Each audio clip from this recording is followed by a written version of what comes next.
With the spondylolisthesis and the knowledge that I have, I know all the rehab things that I need to be doing, but whenever I try to do them, I never feel the right muscles working, and I get really frustrated because I can feel myself compensating, and I'm kind of a gripper, like everything is holding all the time. Like I constantly have tension, I think because it's always trying to stabilize.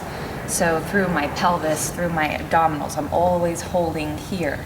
Even, my shoulders, everything, I'm always trying to correct my posture, but it's never right. I just know that it's not right, and I can never get my pelvis under my rib cage, and I can never take a full breath that expands my rib cage laterally. I can't breathe back here. It just feels really constricted. Everything always just feels really tight, but I'm kind of hypermobile at the same time. Mm-hmm. So when we did the longissimus slide, or the... Well, I think it started with psoas yesterday, after Chris did psoas on you. Yes, so I got up, and after the psoas, if I don't stabilize immediately after, it's a total backlash.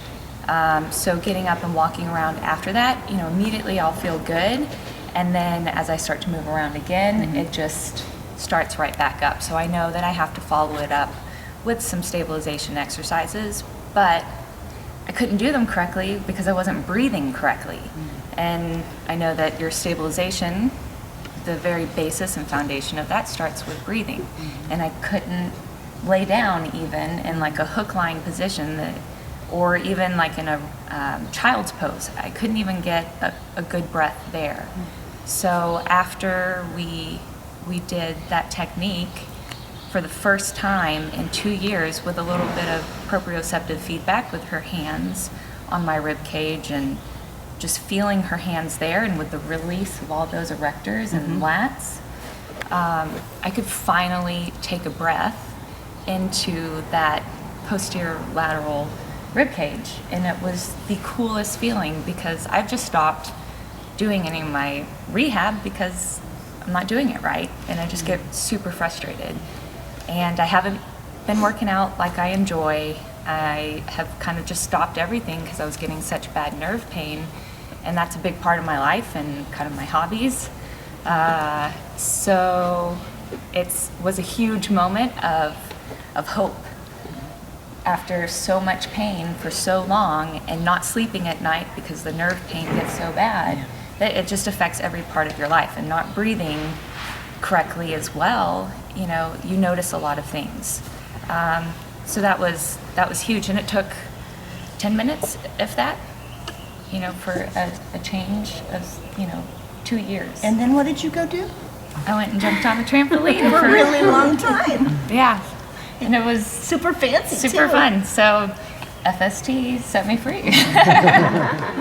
And it was the best feeling ever. Even Chris, I was just walking around, and I just had, I think you could just see it. The light in her eyes. Something switched on. She changed. Something totally switched. And obviously, oxygen has a lot to do with that. It's like, for the first time, she could actually get the oxygen down in there. And that has cascade effects positively for everything, right? She'll sleep better, digestion will be better, the autonomic system is going to reset, and she'll be stronger and more flexible because she can actually let go what you couldn't let go without feeling destabilized, and she can now properly stabilize. That is not even talked about out there with core stabilization at all. So you guys are like way ahead of the curve, and actually now can help people with spondylolisthesis because it's more common than you think. People are born with it. Other people get fractured and it becomes spondylo, and gymnasts acquire it, like little girls. A lot of them, they have a higher incidence because of what they do with their arching of the back while they're forming and developing. They start to fracture, and they get a spondyle without realizing it, and then they have to stop. That was, so I was diagnosed when I was like 13 with it. I think just from constant year-round sports from an early age. And like you said, with the pelvis and that being such an important part of your core, it's just always, I just always have tension here. And I could just finally stand without... And you said your hammies are firing. Yeah, and I went for a hike yesterday, and I never feel my hamstrings. I'm way too flexible kind of through that area, and I just feel like my whole posterior chain is just kind of shut off. And yesterday I went for a hike, and usually I would all feel it in my quads, and it was all hamstrings yesterday, which was a really cool You know, we opened all the nerves up yesterday too. That, yeah. So And what? I didn't have the nerve, I slept, and I didn't have like the Charlie horse cramp type in my peroneals that I So I have every yesterday night. was for you, wasn't it, baby? I mean, the way we did, the way it unfolded from a design standpoint. Yeah. That is so cool. Thank you for sharing that, love. Sure. That's just the coolest. Just an idea in your head, I think you should become a spondylolisthesis expert. Honestly, that Go could be a with it. niche. Yeah, that's a with cool referral niche, doctors, baby. because they don't know what to do with them. They're very, That And could be your speaking of niche. your personal, I've Absolutely. Not argued kidding. with my doctor about surgery. He's wanted to do surgery. It's only, I mean, it's a grade 1, but I've been so symptomatic. And I just told him, said, no, I'm not doing that.